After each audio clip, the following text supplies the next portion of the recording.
नवरात्रों का आगमन हो चुका है और नवरात्रों के इस 9 दिनों में भक्त माँ के 9 अलग अलग स्वरूपों की पूजा आराधना करते हैं। पर कौन है देवी शैलपुत्री और आखिर क्यों प्रथम दिवस माँ शैलपुत्री की होती है आराधना, ये आप जानते हैं। This program is sponsored by Nature Aquarium Fish Mall. दरअसल देवी शैलपुत्री शैलराज हिमालय के घर पुत्री के रूप में अवतरित हुई थी।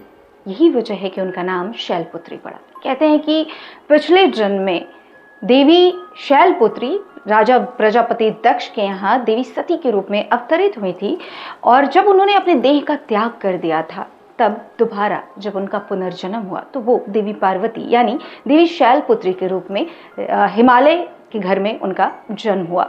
जिसके बाद जिस तरह पिछले जन्म में देवी सती के पति रहे थे महादेव, तो इस जन्म में भी उन्होंने महादेव को पति रूप में प्राप्त करने के लिए कठोर तप किया और कठोर तप के बाद उन्हें महादेव की प्राप्ति हुई और विवाह के पश्चात महादेव और महादेवी कैलाश पर्वत पर निवास करने चले गए। कहते हैं कि उसी कैलाश पर्वत से हर साल देवी शैलपुत्री पृथ्वी पर आती हैं, अपनी मायके वापस लौटती हैं पृथ्वीवासियों से मिलने के लिए।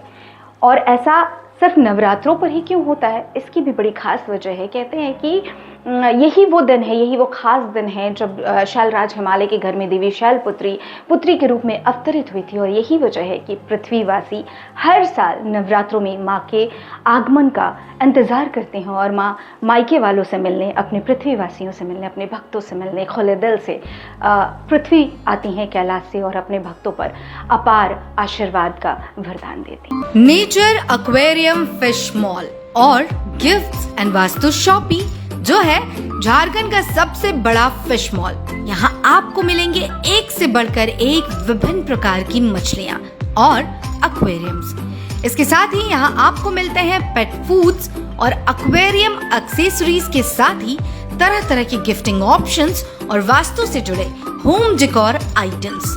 तो अगर आप भी हैं एक्वेरियम और मछलियों के शौकीन तो नेचर एक्वेरियम फिश मॉल है आपके लिए बिल्कुल परफेक्ट डेस्टिनेशन। तो आज ही आए nature aquarium fish mall, Akashi मेज, lower ground floor, opposite Prabhatam mall, Dhaiya, Dhanbad.